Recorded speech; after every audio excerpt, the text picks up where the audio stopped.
چھوڑ دیں.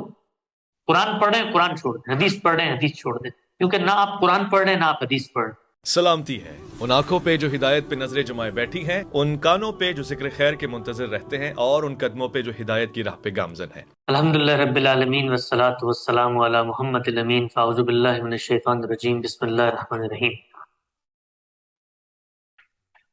ہمارے ہاں بالعموم جو لوگ مذہب سے اپنی وابستگی یا تعلق کا اظہار کرنا چاہتے ہیں, ان کی زندگی میں جو چیز بہت نمایاں ہوتی ہے وہ مذہبی بحثیں ہیں. جس صاحب علم سے وہ متاثر ہوتے ہیں, جس نقطہ نظر کی طرف ان کا میلان یا رجحان ہوتا ہے, جو نظام فکر ان کے فکر و خیال کو متاثر کرتا ہے, اس کی تائید اور برتری ثابت کرنے کا ایک جذبہ ہے جو پھر ہم میں پیدا ہو جاتا ہے. انسان کا اگر آپ جائزہ لیں تو وہ ایک گہرا نفسیاتی احساس رکھنے والی مخلوق ہے. جب میں کہتا ہوں کہ انسان ایک گہرا نفسیاتی احساس رکھتا ہے تو اس کا مطلب یہ ہوتا ہے کہ انسان محض کسی فکر یا عقلی مقدمے کی تائید میں نہیں کھڑا ہوتا, بلکہ اس کے ساتھ بہت سارے ایسے دوسرے شخصی عوامل ہیں جو اس کا احاطہ کر لیتے ہیں, لیکن اس کو اس کا شعور نہیں ہوتا. اس کو ایک سادہ مثال سے ہم سمجھتے ہیں. ہمارے ہاں معاشرے میں اس وقت بہت سارے مذہبی افکار آپ کو نظر آتے ہیں, بہت سارے مذہبی علماء ہیں جو اپنے اپنی آراء پیش کر رہے ہیں. ہم لوگوں میں سے بعض لوگوں نے جب غامدی صاحب کی فکر کا انتخاب کیا تو وہ ایسا نہیں تھا کہ ہم سب نے ان کے سارے جو منہج فکر ہے یا ان کا پورا جو استدلال ہے اس کو سن کے, اس کو پڑھ کے, اس کو سمجھ کے اس کی طرف اپنے تعلق کا اظہار کیا ہو, بلکہ بالعموم یہ ہوتا ہے کہ جو نتائج ہمیں نظر آ رہے ہیں, جن نتائج کی موافقت ہمیں اپنے شخصیت کے ساتھ محسوس ہو رہی ہے, اس اثر کے تحت ہم فکر کا مطالعہ شروع کرتے ہیں. یعنی کچھ چیزیں خود ہمارے ہاں پہلے سے ڈیولپ ہو کے سامنے آ رہی ہوتی ہیں تو ہمیں اس صاحب علم کے ہاں اس کی مماثلت محسوس ہوتی ہے. اس کا ایک اور نتیجہ یہ نکلتا ہے کہ جب ہم اس کی فکر کو اپناتے ہیں, اپنانے کے بعد اس کے نتائج جو اس کے نزدیک ایک مشکل استدلال کے پروسیس سے گزر کے نکلے ہوئے ہوتے ہیں, ہمارے نزدیک ایسا نہیں ہوتا, بلکہ ہم یہ کہتے ہیں کہ جو کچھ ہماری خواہشات تھیں, جو کچھ ہمارے تقاضے تھے, جو کچھ ہم چاہتے تھے, اس کو ایک اچھے مذہبی اسکالر نے ایک زبان دے دی. تو اب ہوتا کیا ہے, ہوتا یہ ہے کہ جب کبھی اس مذہبی اسکالر پر یا اس عالم پر کوئی تنقید ہوتی ہے تو ہم اس تنقید کو در حقیقت اپنے اوپر تنقید سمجھ رہے ہوتے ہیں.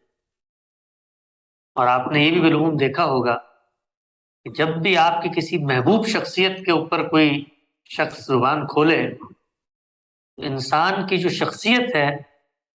اس کے اندر اسی طرح سے مدافعت یا دفاع کا جذبہ پیدا ہوتا ہے جیسے وہ اپنی ذات, اپنی جان, اپنا مال, اپنی آبرو, اپنی عزت کی حفاظت کرتا ہے. یہ وہ جگہ ہے کہ جہاں سے عصبیت پیدا ہوتی, اور عصبیت اتنا خطرناک مرض ہے کہ اس کی تشخیص ہونا کم و بیش ناممکن ہو. ہم بیٹھ کے درس قرآن سن رہے ہوتے ہیں, درس حدیث سن رہے ہوتے ہیں, سڈنی سے, ایڈلیڈ سے اور مختلف دور دراز کے علاقوں سے سفر کر کے آتے ہیں کہ ذریت ابراہیمی کی بحثوں سے استفادہ کریں گے, بنی اسرائیل بنی اسماعیل کے فرق کو سمجھیں گے, اور اس کے بعد ہمارے سامنے آفاق و انفس کے قوانین ہوں یا مذہبی لٹریچر کی بحثیں ہوں, سب ایک نوشتہ دیوار کی طرح کھل جائیں گی. اور پھر اس کے بعد کوئی ہم سے گفتگو کرے گا کہ بھائی غامدی صاحب نے تو فلاں چیز کو محدود کر دیا ہے, تو الحمدللہ اتنے زیادہ ہمارے پاس دلائل ہوں گے کہ اس کے بعد اس کے لیے سر چھپانے کی جگہ نہیں ملے. تو عمل دین کی طرف ہو رہا ہوتا ہے, دین کے رستے میں ہو رہا ہوتا ہے, اور دینی امور کی انجام دہی میں ہو رہا ہوتا ہے. لیکن اس کے پیچھے جو محرک ہوتا ہے وہ محرک در حقیقت اپنی ذات اور اپنی شخصیت کے مطالعے کے بعد جو کچھ ہم نے سوچا سمجھا ہے اس کا تحفظ ہوتا ہے۔ اس دنیا میں اللہ تعالیٰ نے ہمیں یہ بتایا کہ جب ہم نے قوموں کو منتخب کرنے کا فیصلہ کیا اور ان کو ایک ذمہ داری کے منصب پر ہم نے فائز کیا اور ان میں ہم نے انبیاء کو مبعوث کیا، ان قوموں نے بھی در حقیقت یہی معاملہ کیا، یعنی جو چیز یا جو علم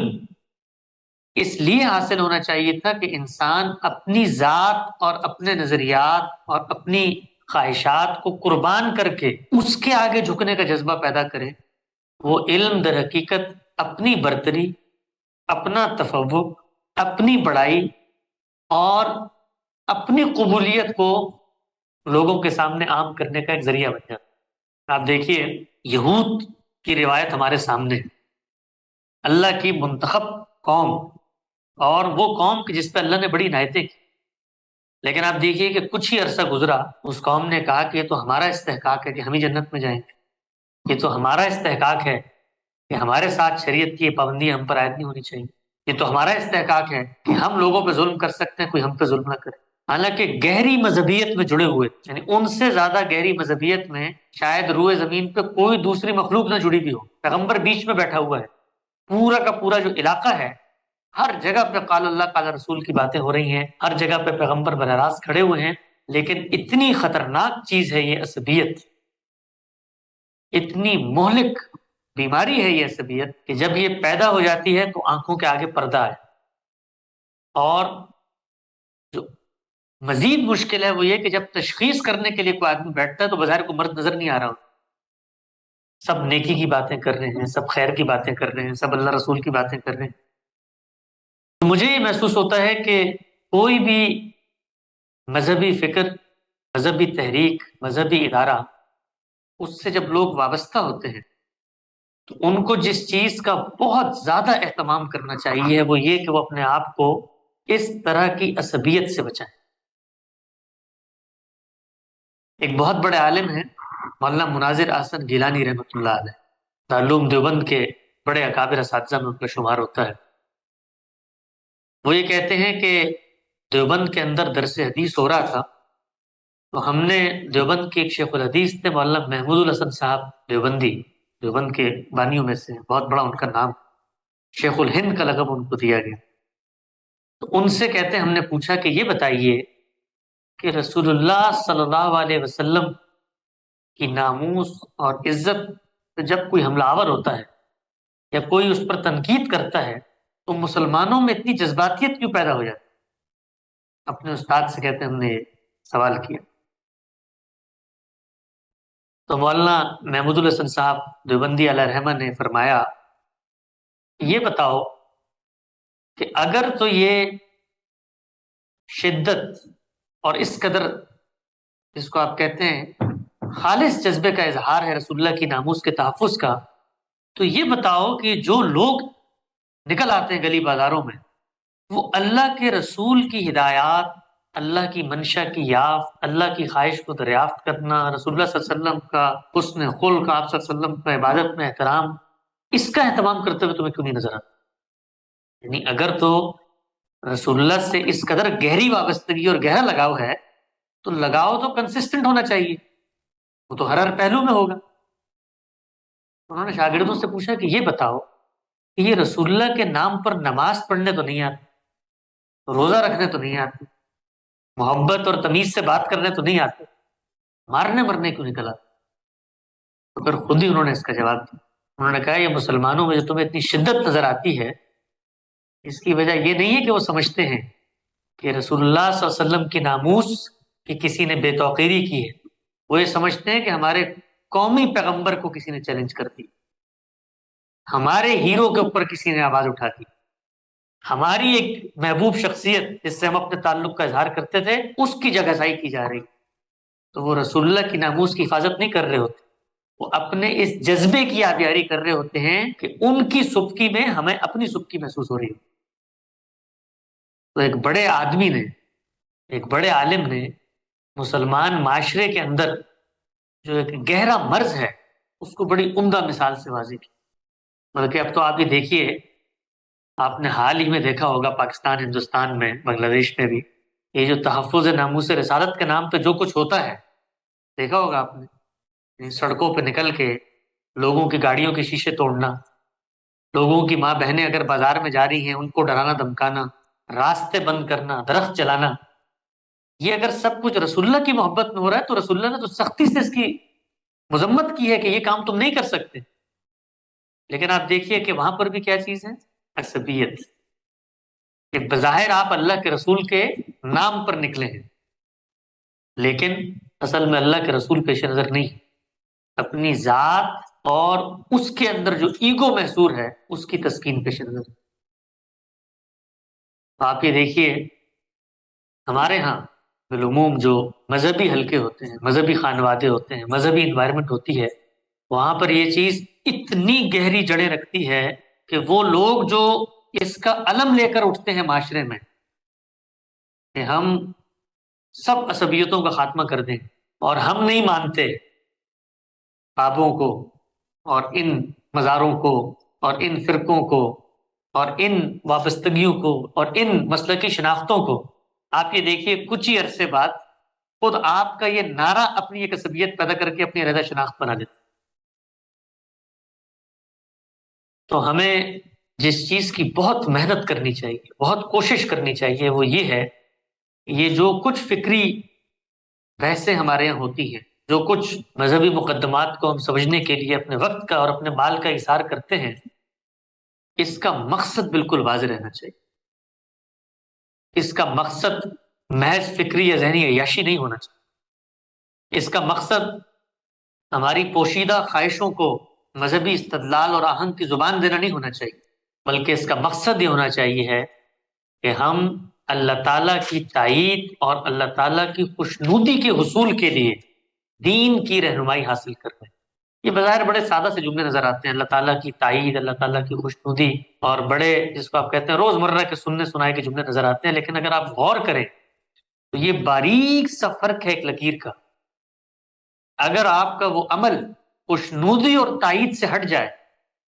اور آپ آخری درجے میں سیکریفائس کر رہے ہوں، اللہ کے یہاں اس کی کوئی قدر نہیں۔ رسول اللہ صلی اللہ علیہ وسلم کو ایک غزوے کے بعد صحابہ نے آ کر یہ بتایا اور یہ سوچ کے بتایا کہ ایک شخص کا ہم ذکر کر رہے ہیں، اللہ کے رسول کی زبان سے اس کے بارے میں کیسے تہنیتی اور کیسے تحسین کے کلمات نکلیں گے۔ انہوں نے کہا یا رسول اللہ، آج آپ نے دیکھا کہ غزوے کے اندر ایک شخص نے کتنی جافشانی سے لڑائی کی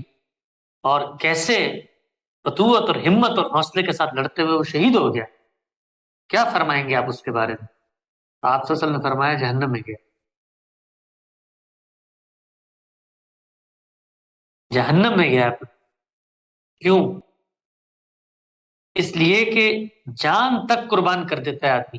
اس مرض کے اندر جب انسان جاتا ہے تو یہ اتنا گہرا مرض ہے کہ جان تک قربان کرنے کا جذبہ اس میں پیدا ہو جاتا ہے۔ تو کہا کہ وہ اللہ کے لیے نہیں لڑ رہا تھا، وہ اپنی حوصلہ مندی اور اپنی شجاعت کا سکہ بٹھانے کے لیے لڑ رہا تھا، جہنم میں گیا۔ تو آپ تصور کریں کہ ہم لوگ اگر اس مرض کا شکار ہو جائیں تو تشخیص تو بہت دور کی بات ہے،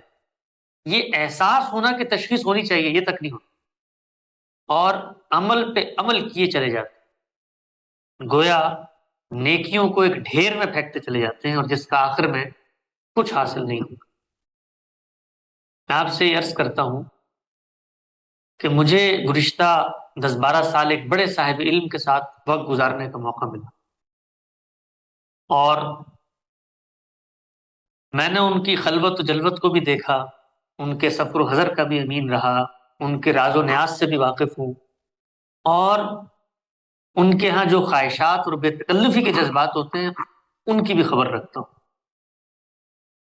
میں نے جس چیز کو محسوس کیا وہ یہ تھی کہ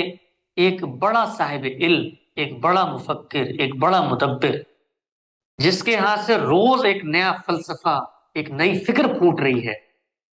اس کی زندگی کا ہدف اور نصب العین کیا ہے؟ یعنی کیا وہ جو کسی ایک نئے رجحان اور نقطہ نظر کا بانی اور خالق ہے، جس کے دلائل سے ہم استفادہ کر کے اپنی اناؤں کی تسکین کرتے ہیں اور اپنی خواہشات کو فکری زبان دیتے ہیں، خود اس شخص کے کیا معاملات، اس شخص کی کیا روٹین ہے، اس شخص کے کیا اخلاق ہیں؟ تو آپ یقین جانیں کہ مجھے جو چیز واضح ہوئی وہ یہ تھی کہ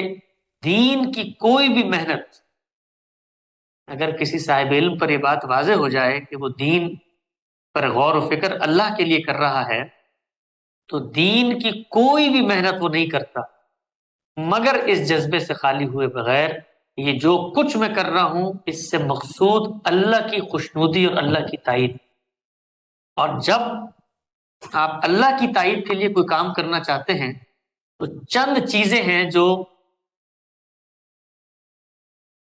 ایک وجودی حقیقت کے طور پر آپ کے رویے اور عمل میں ڈھل جاتی، اور اس میں سے جو سب سے پہلی چیز ہے وہ ہے نماز کا اہتمام۔ ہم پوری دنیا میں دین کی تبلیغ کر رہے ہیں، پوری دنیا کو اتمام حجت کا نظریہ سکھا رہے ہیں، پوری دنیا کو ذریت ابراہیم اور اصطفیٰ کے تصورات سے آگہی دے رہے ہیں۔ ہم بتا رہے ہیں ہمارے پاس جوابی بیانیہ ہے، کاؤنٹر نیریٹو ہے۔ ہم بتا رہے ہیں موسیقی کے بارے میں حدیثیں غلط سمجھی گئیں، تصویر جائز ہے۔ ہم بتا رہے ہیں ارتداد کی سزا نہیں ہوتی، یہود و نصارہ سے ساتھ تعلقات رکھے جا سکتے ہیں۔ ہم بتا رہے ہیں کہ خلافت دین کا نظام نہیں ہے، جمہوریت ہونی چاہیے۔ ہم بتا رہے ہیں کہ بچوں کو سوال کرنے کی آزادی ہو۔ ہم بتا رہے ہیں کہ پردہ نہیں ہوتا، حجاب ہی کافی ہے، دوپٹہ لے لو یہ بھی کافی۔ یہ سب کچھ ہم بتا رہے ہوں سوسائٹی، شب و روز بتا رہے ہوں، اور صبح اٹھنے کے بعد سب سے پہلے جا کر دیکھ بھی رہے ہوں کہ آج کس اعتراض کا جواب آیا ہے، آج کس مولوی صاحب کو غامدی صاحب نے پچھاڑ دیا ہے، آج کون سا نیا نقطہ ہے جو میرے ہاتھ لگے گا، اور وہ اس دن جو فلاں محفل میں فلاں صاحب نے مجھے خاموش کرا دیا تھا ان کو میں واٹس ایپ میسج کر کے صبح صبح جواب دوں گا۔ یہ سب کچھ ہم کر رہے ہیں، اور بڑی جس کو آپ کہتے ہیں محبت اور عقیدت اور سچائی کے جذبے کے ساتھ کر رہے ہیں۔ لیکن اس کے ساتھ اگر ہم نماز نہیں پڑھ رہے 5 وقت، تو یہ پہلا پیرامیٹر ہے اس بات کا کہ عصبیت پیدا ہو سکتی ہے۔ اس لیے کہ بھائی اتنی دین کی خدمت آپ پورا دن کر رہے ہیں، اور جو اولین تقاضا تھا اللہ تعالیٰ سے تعلق کا اس میں کوتاہی ہو رہی ہے، اس کا مطلب یہ ہے کہ خدمت دین کی نہیں ہو رہی، خدمت کسی فکر کی بھی نہیں ہو رہی، خدمت لوگوں کی بھلائی کے لیے بھی نہیں ہو رہی، خدمت اپنی خواہش کی ہو رہی، خدمت اپنی آرزوؤں اور تمناؤں کی ہو رہی۔ تو نماز وہ پہلی چیز ہے جو اگر کسی مذہبی تحریک کے کارکنوں، گروہوں اور لوگوں میں نہیں ہے، تو اس کا مطلب یہ ہے کہ دین جو کچھ ان سے چاہتا ہے وہ ان کے اندر ابھی پیدا ہونا شروع ہی نہیں ہوا۔ میں ایک واقعہ آپ کو سناتا ہوں، آپ کو شاید اتنی حیرت ہو واقعہ سن کے کہ پریشان ہو جائے۔ ایک زمانے میں آپ جانتے ہیں پاکستان میں بڑی ہم نے نرسریاں بنائی ہیں ارد گرد کی ریاستوں میں، لوگوں کی مدد کرنے کے لیے، لوگوں کو حق دلوانے کے لیے۔ ہمارے یہاں سے لوگ مسلح جدوجہد کے لیے جاتے تھے ادھر ادھر۔ تو میرا ایک پس منظر ہے خاص، جس کی وجہ سے ایک ربط ضبط رہا ہر طرح کے لوگوں سے۔ ایک دفعہ میں ایک خاص علاقے میں پاکستان میں کہیں سفر کر کے جا رہا تھا،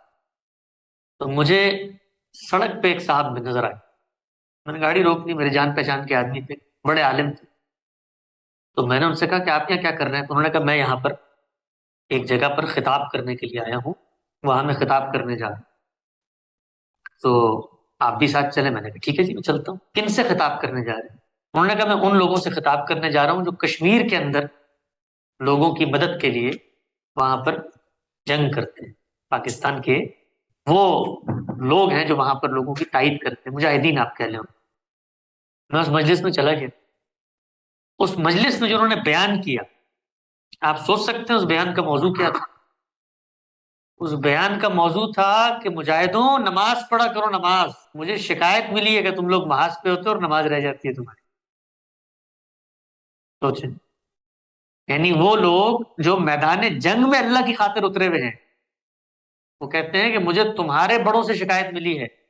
تمہارے یہاں نماز کا اہتمام نہیں ہے۔ اللہ کی خاطر جان قربان کرنے کے لیے بیوی بچوں کو، ماں باپ کو، رشتہ داروں کو، مال و منال کو چھوڑ کے چلے گئے،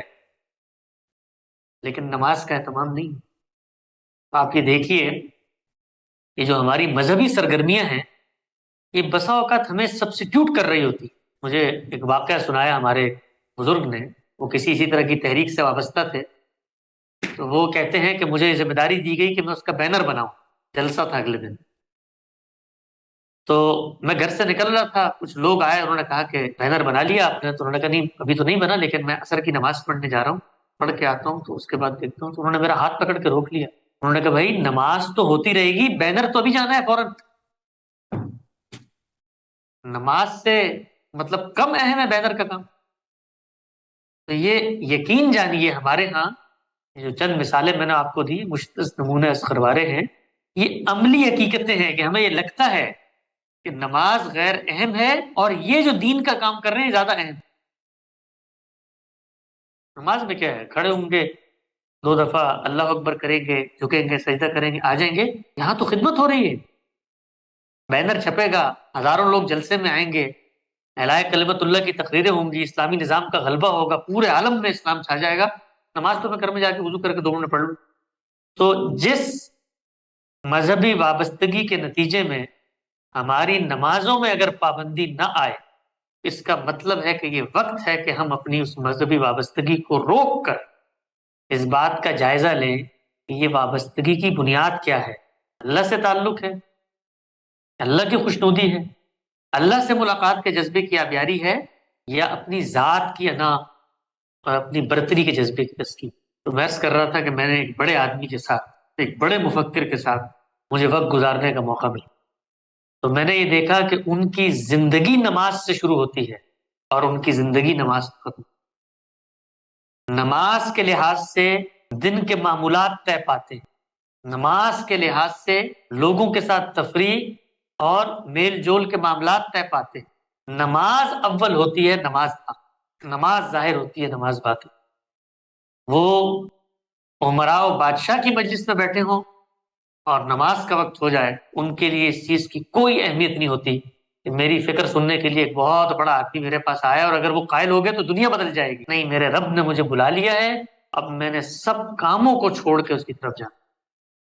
میں نے یہ دیکھا کہ اللہ تعالیٰ کے ساتھ وفاداری کا ایسا تعلق پھر استوار ہوتا ہے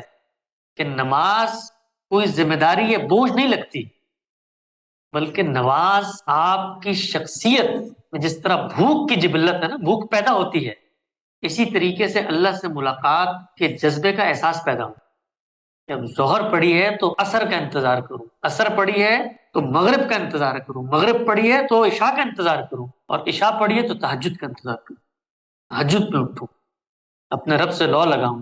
اپنے رب سے بات چیت کروں۔ وہ لوگ جو آپ کو دنیا میں کبھی بھی علم، عقل اور ریزننگ اور لاجک کے علاوہ بات کرتے ہوئے نظر نہیں آئیں گے، میں نے ان کو اپنی خلوت میں پردے پکڑ کے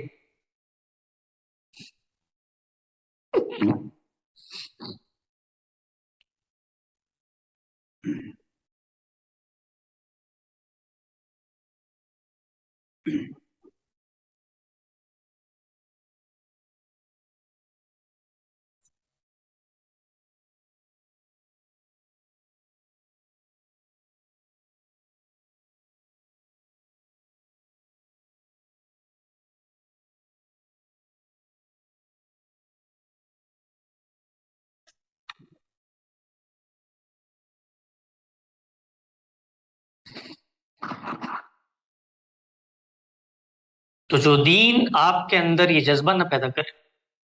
کہ اللہ سے ملاقات کی خواہش، اور اس ملاقات میں 5 وقت تو ابتدا ہے، یعنی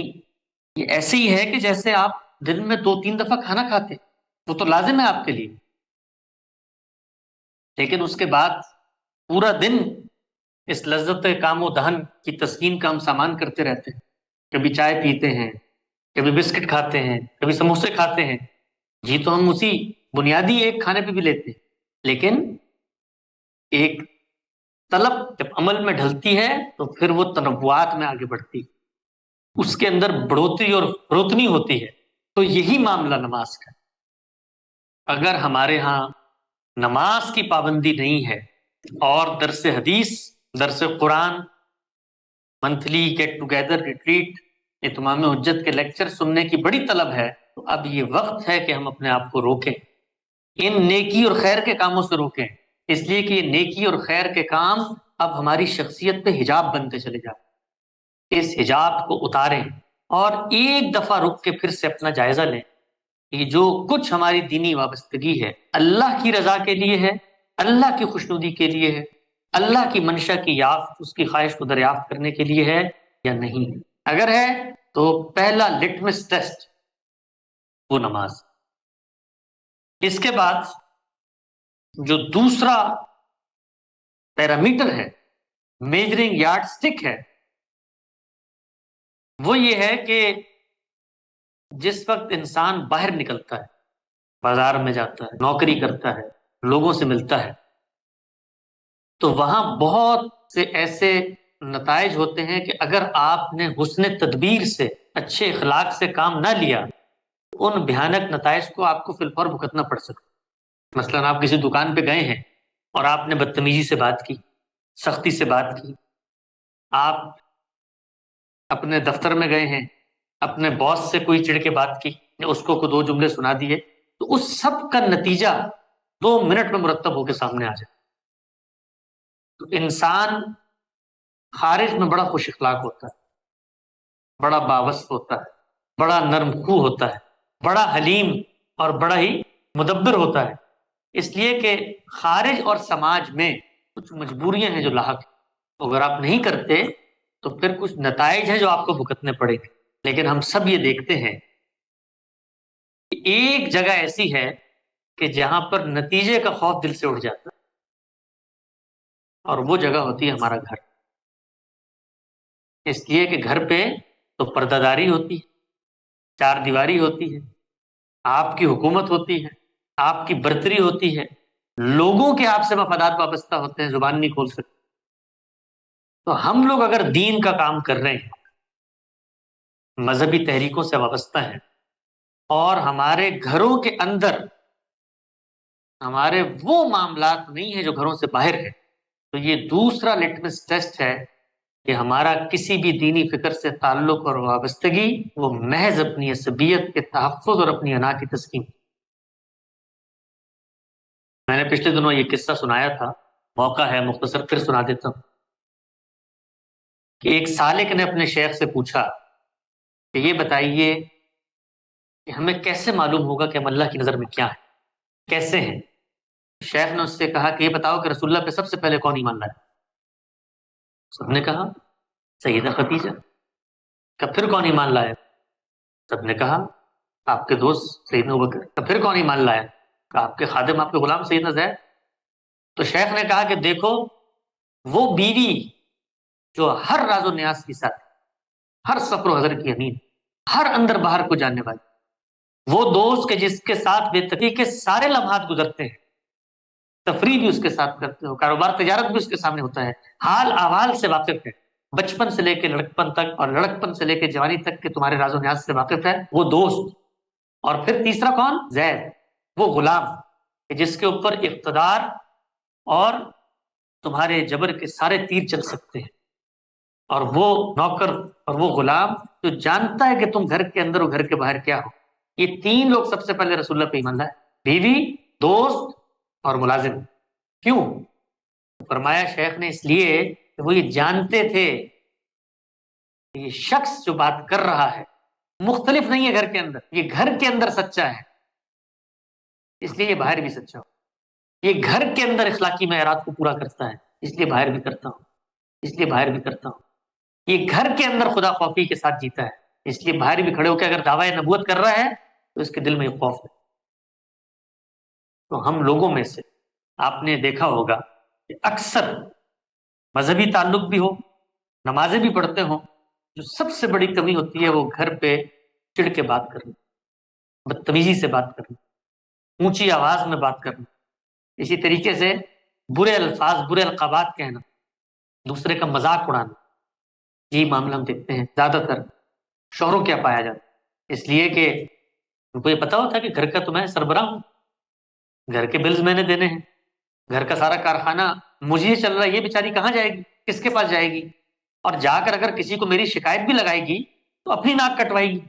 تو یہ جذبہ ہے جو پھر آپ کو طاقت دیتا ہے کہ آپ زیادتی کرتے چلے جائیں، کرتے چلے جائیں، کرتے چلے جائیں۔ تو ہمارے استاد نے ایک جملہ ایک دفعہ فرمایا تھا، آپ لوگوں نے سنا ہوگا، کہ اس دنیا میں جو امتحان ہے اس کا سب سے بڑا مرکز آپ کا اپنا گھر۔ باہر کے سارے پرچے پاس ہو جاتے ہیں، باہر بڑی سماجی اخلاقیات کے معاملات ٹھیک ہو جاتے ہیں، لیکن گھر میں بچوں کے ساتھ سختی سے بات کرنا، غصے سے بات کرنا، بدتمیزی سے بات کرنا، اس کے نفسیاتی اثرات تو جو ہوں وہ ہوں، اس کے خارجی نقصانات جو ہوں وہ ہوں، لیکن جو سب سے بڑی آزمائش پیدا ہوتی ہے وہ یہ کہ آپ کی اپنی شخصیت کی پاکیزگی وہ ختم ہوتی چلی جائے۔ اگر یہ معاملہ ہو رہا ہے کہ ہم لوگوں کو، مجھ سے ایک دفعہ ایک صاحب نے پوچھا کہ آپ یہ بتائیے، آپ اتنے بڑے صاحب علم کے ساتھ وقت گزارتے ہیں، تو جو اللہ والے ہوتے ہیں ان کے یہاں تو کبھی نہ کبھی کوئی ایسے معجزے کا صدور، کوئی ایسی چیز کی سامنے تو آ ہی جاتا ہے، تو کبھی کچھ آپ کو کوئی نظر آیا، کوئی اشارہ، کوئی اللہ کی تائید کا، کوئی آپ نے معجزہ دیکھا؟ تو میں نے کہا ہاں، میں نے ایک معجزہ دیکھا ہے، اور وہ معجزہ یہ دیکھا ہے کہ وہ آدمی جو گھر میں ہے وہی باہر ہے، اور جو باہر ہے وہی گھر میں۔ اس سے بڑا کوئی معجزہ نہیں ہو سکتا کہ میں نے اس شخص کو گھر میں وہ بات کرتے دیکھا ہے جو وہ باہر کرتا ہے، باہر وہی بات کرتے دیکھا ہے جو گھر میں کرتا ہے۔ وہ جو لوگوں کو تلقین کرتا ہے وہ اس پہ عمل درآمد کا سب سے پہلا نمونہ اپنے گھر میں دکھاتا ہے۔ اور آپ یہ دیکھیے کہ گھر وہ جگہ ہے جہاں سب سے زیادہ آپ کو اس کا سامنا کرنا پڑتا ہے، اس لیے کہ ہر لمحے کوئی نہ کوئی فیصلہ کرنا ہو، وہ کپڑوں سے لے کر گاڑی لگانے تک، وہ کھانے میں نمک سے لے کے بچوں کی اسکولنگ تک، ہر لمحے آپ کوئی نہ کوئی فیصلہ کر رہے ہو۔ شام کو آپ نے شادی پہ جانا ہے، دن میں آپ نے درس قرآن سننا ہے، بیوی کو ڈاکٹر کے بعد، آپ کی زندگی ایک مجموعہ معمولات ہوتی ہے۔ اس مجموعہ معمولات میں اگر آپ اخلاقی معیارات پر کمپرومائز کر رہے ہیں تو اس کا مطلب یہ ہے کہ جو دین کا کام خارج میں ہو رہا ہے اس کا دوسرا لٹمس ٹیسٹ یہ ہے کہ آپ اس میں فیل ہو جائیں۔ نماز اور لوگوں کے ساتھ حسن سلوک۔ سیدہ عائشہ رضی اللہ تعالی عنہ سے مروی بعض روایات ہیں کہ جس میں اللہ کے پیغمبر کی حالت نزاع، بالکل رخصتی کے عالم میں جو نسائیں ہم تک پہنچی ہیں، ان کے چند جملے ملتے ہیں۔ رسول اللہ صلی اللہ علیہ وسلم کی جو آخری نصیحتیں تھیں وہ یہ تھی کہ الصلاۃ وما ملکت ایمانکم، الصلاۃ وما ملکت، نماز پڑھتے رہنا، نماز پڑھتے رہنا اپنے غلاموں سے۔ غلامی یہاں ایک استعارے کے طور پر، وہ لوگ جو تمہارے زیر دست ہیں ان سے حسن سلوک کر، ان کے ساتھ خیرخواہی کا جذبہ رکھنا، اس لیے کہ دین کی پوری دعوت کا مقصد کیا ہے؟ میرا تزکیہ، میری پاکیزگی،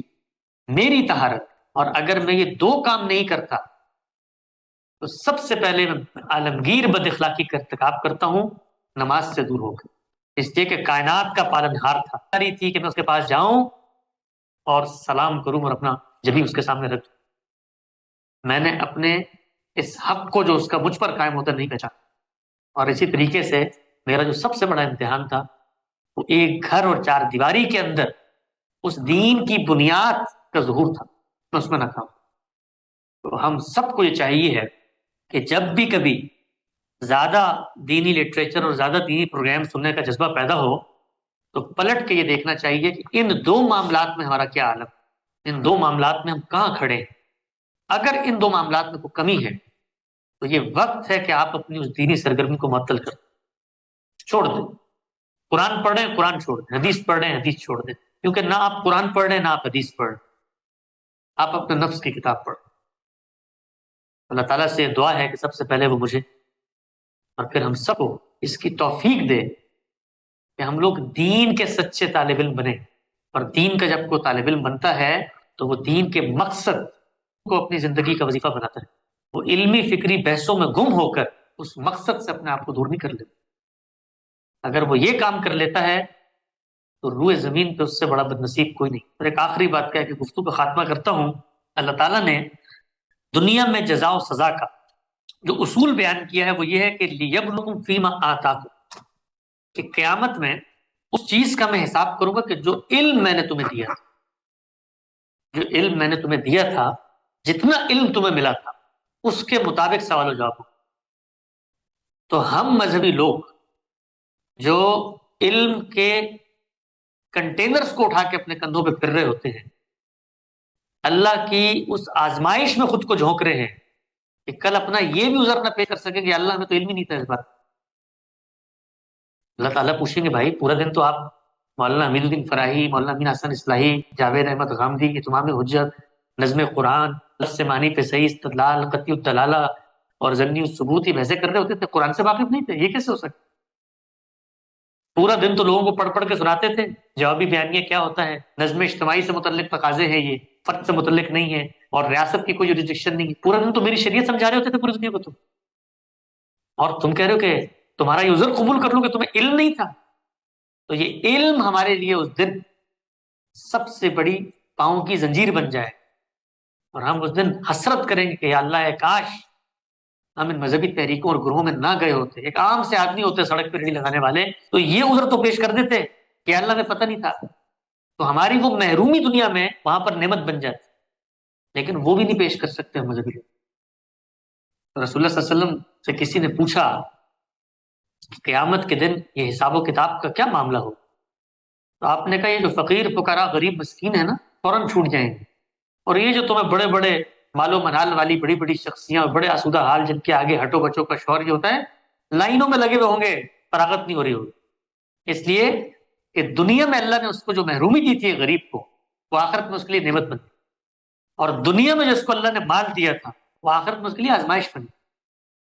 تو علم کا پہلا رستہ یہ ہے کہ آپ کے شعور اور عمل میں وہ ڈھلے۔ اگر قرآن مجید کا نظم قرآن سمجھنے کے بعد نماز کی پابندی نہیں ہو رہی، ایسا نظم قرآن آپ کو ایک عام بے نمازی سے زیادہ اور بڑا خطرناک مجرم بنا دے۔ تو ہم مذہبی لوگوں کی بڑی سخت اور بڑی شدید آزمائش، ہمیں بظاہر اس کا اندازہ نہیں ہوتا کہ ہم اللہ تعالیٰ کے سامنے کوئی عذر پیش کرنے کے قابل نہیں رہے، لہٰذا یہ وقت ہے، اسی وقت سے ہم سب یہ عہد کریں کہ ہم پیچھے مڑ کے پلٹ کے، انسان کمزور، ناتواں، ناقص اور ناکارہ اور اجرت پسند مخلوق ہے، غلطیوں پہ غلطیاں کرتے چلا جاتا ہے، لیکن اللہ ہی کی یہ عنایت ہے کہ اس نے مہلت کا یہ وقت دیا ہے، اور انابت کا جذبہ پیدا ہو جائے تو اس سے بڑی اللہ کی کوئی رحمت نہیں۔ تو ہم لوگ اپنا جائزہ کاغذ قلم لے کے لکھیں کہ کتنی دیر گاندھی صاحب کی تقریر سنی اور کتنی دیر نمازیں، اور اپنے دل سے یہ پوچھیں کہ جو مزہ ہمیں 23 اعتراضات کی سیریز سننے میں آتا ہے کیا اس سے آدھا مزہ بھی نماز پڑھنے میں آتا ہے؟ اپنے دل سے پوچھیں اپنے دل سے کہ جو کچھ ہم اپنے اکابر کے قصے سن رہے ہوتے ہیں، اپنے بزرگوں کی داستانیں سن رہے ہوتے ہیں، جو لطف اور جو تعلق اور جو تہنیت کے جذبات اس میں سامنے آتے ہیں، یہ کبھی یہاں بھی پیدا ہوئے؟ وہاں تو بڑے جھک جھک کے سلام کر رہے ہوتے ہیں، بڑی چپلیں سیدھی کر رہے ہوتے ہیں، بڑے ان کو بتا رہے ہوتے ہیں ہم آپ کے مطیع فرما بردار ہیں، اور ان کی عزت کو اصل میں خدا اور دین کی عزت سے جوڑ رہے ہوتے ہیں۔ تو کیا یہ جذبہ گھر پہ بچوں سے بات کرتے ہوئے پیدا ہوا، بیوی سے گفتگو کرتے ہوئے پیدا ہوا، کہ سوچیں کہ وہ ایک عزت نفس رکھنے والی زندہ مخلوق ہے، اس کے دل پہ کیا گزر رہی ہوگی ہماری سختی کے الفاظ، ہماری یہ ترشی کی باتیں، ہمارے یہ نوکیلے جملے۔ تو یہ وقت ہے، آج سے ہی ہماری دینی ورکشاپس کا یہاں پہ آغاز ہوا ہے اور فکری موضوعات پر ہے، تو ان فکری موضوعات کو سنتے وقت یہ پیش نظر رکھیں کہ یہ وقت کا ضیاع ہوگا اور آخرت کی نامرادی ہوگی کہ اگر ہم اس جذبے سے خالی ہو کر اپنے علم اور اپنی فکر کو بڑھائیں گے۔ وہ علم نہیں زہر ہے احرار کے، جس علم کا حاصل جہاں میں دو کفے جو،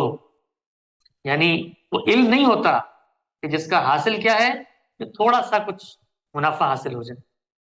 بھیجا ادب و فلسفہ کچھ چیز نہیں ہے، اسباب ہنر کے لیے لازم ہے تگ و دو، ہمیں اللہ کے لیے تگ و دو کرنی، اللہ سے لو لگانی ہے، اللہ کو راضی کرنا ہے۔ اقول قولی ھذا واستغفر اللہ لی ولکم ولسائر المسلمین۔